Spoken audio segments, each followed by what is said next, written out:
আমির সাহেব তার এই যে নারীদের প্রতি অবমাননামূলক বক্তব্যের জন্য সারা দেশে যে তীব্র প্রতিক্রিয়া সৃষ্টি হয়েছে সেটিকে এখন ডাইভার্ট করার জন্য তিনি এখন স্বাধীনতার ঘোষক নিয়ে কথাবার্তা বলছেন।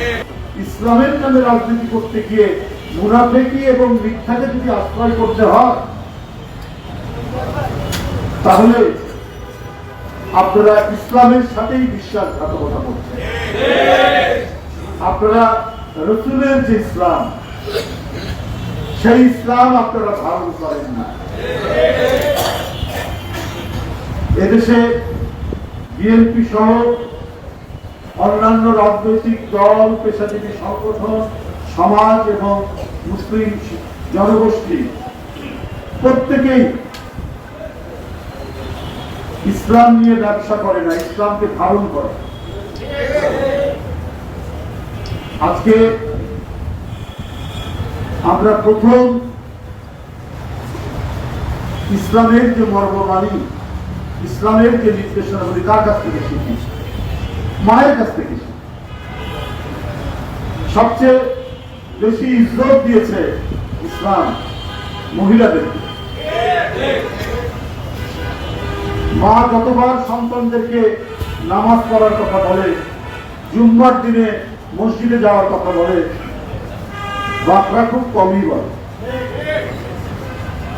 প্রথম আল্লাহর বাণী যিনি গ্রহণ করেছেন তিনি তো মুসলিম, তিনি তো একজন নারী। যিনি প্রথম মুসলমান হন তিনি নারীরাও একজন, বিবি খাদিজা। তাহলে আজকে সেই নারীরা এত অবমূল্যায়ন কেন আপনাদের কাছ থেকে? সেই নারীরা কেন সম্মানিত আপনাদের কাছ থেকে? নারীর আসন আপনারা নিকৃষ্ট ভাবে দেখানোর চেষ্টা করছেন। ভুল করে হয়ে গেছে, হ্যাক করেছে, অমুক করেছে এই বলে যে এক সময় টুইটার, এখন যেটার নাম এক্স, ভেরিফাইড এক্স, সেখানে বাজে মন্তব্য করে, কুরুচিপূর্ণ মন্তব্য করে এখন নানা কথা বলছেন। এই যে সারা দেশে ছি করে গেছে, সারা দেশের নারীরা, মহিলারা তীব্র ক্ষোভে ফেটে পড়েছে।